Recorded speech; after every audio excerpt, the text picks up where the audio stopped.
products after signing an executive order yesterday. Arabica coffee futures slumped more than 4% this morning to around $3.6 per pound. They were previously down more than 6%, a two-month low. Trump cited various officials with whom he said advised him to lift the tariffs, in part because of progress in the U.S. has made in trade negotiations with Brazil. Here's more on this.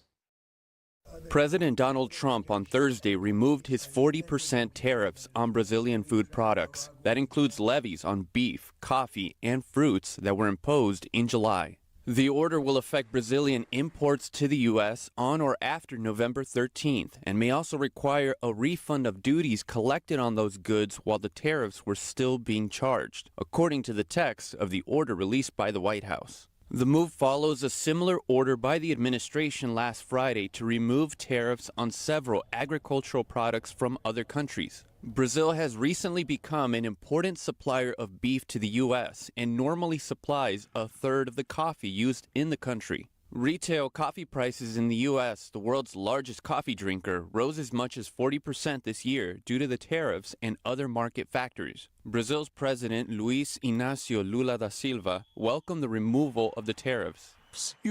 Today, I am happy because President Trump has already begun to reduce some of the tariffs that had been imposed on certain Brazilian products. The Congressional Budget Office now projects President Trump's global tariffs will save the U.S. $1 trillion less than previously estimated. The report shows changing tariff rates, especially changes involving China, India, the European Union, and Japan, are responsible for most of the downward revision.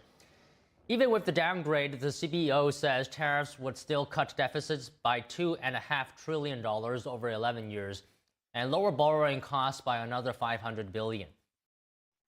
But the long-term future of Trump's tariffs authority now hinges on a Supreme Court case that could upend the policy altogether.